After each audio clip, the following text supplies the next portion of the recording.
En ces jours-là, les 3 visiteurs d'Abraham allaient partir pour Sodome. Alors le Seigneur dit, comme elle est grande la clameur au sujet de Sodome et de Gomorrhe, et leur faute comme elle est lourde. Je veux descendre pour voir si leur conduite correspond à la clameur venue jusqu'à moi. Si c'est faux, je le reconnaîtrai. Les hommes se dirigèrent vers Sodome, tandis qu'Abraham demeurait devant le Seigneur. Abraham s'approcha et dit, vas-tu vraiment faire périr le juste avec le coupable? Peut-être y a-t-il 50 justes dans la ville, vas-tu vraiment les faire périr? Ne pardonneras-tu pas à toute la ville à cause des 50 justes qui s'y trouvent? Loin de toi de faire une chose pareille. Faire mourir le juste avec le coupable, traiter le juste de la même manière que le coupable. Loin de toi d'agir ainsi. Celui qui juge toute la terre n'agirait-il pas selon le droit? Le Seigneur déclara, si je trouve 50 justes dans Sodome à cause d'eux, je pardonnerai à toute la ville. Abraham répondit, j'ose encore parler à mon Seigneur, moi qui suis poussière et cendre. Peut-être sur les 50 justes, en manquera-t-il 5. Pour ces 5-là, vas-tu détruire toute la ville? Il déclara non, je ne la détruirai pas. Si j'en trouve 45, Abraham insista. Peut-être s'en trouvera-t-il seulement 40. Le Seigneur déclara, pour 40, je ne le ferai pas. Abraham dit, que mon Seigneur ne se mette pas en colère, si j'ose parler encore. Peut-être s'en trouvera-t-il seulement 30.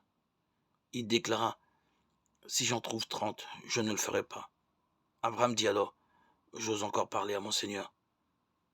Peut-être s'en trouvera-t-il seulement 20. Il déclara pour 20, je ne détruirai pas. Il dit que mon Seigneur ne se mette pas en colère, je ne parlerai plus qu'une fois. Peut-être s'en trouvera-t-il seulement 10. Et le Seigneur déclara pour 10, je ne détruirai pas. Lecture du livre de la Genèse, 18, 20, 32.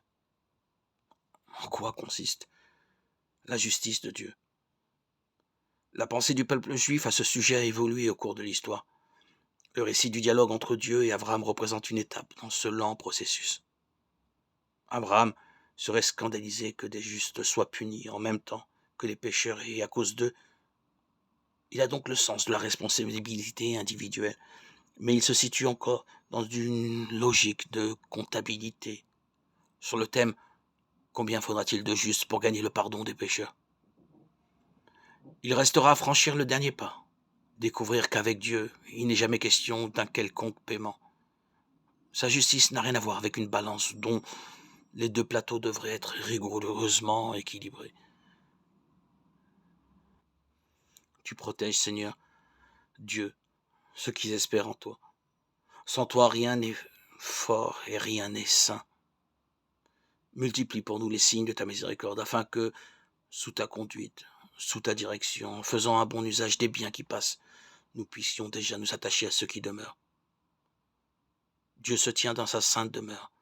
Dieu fait habiter les siens unanimes dans sa maison. C'est lui qui donne à son peuple force et puissance. Psaume 67.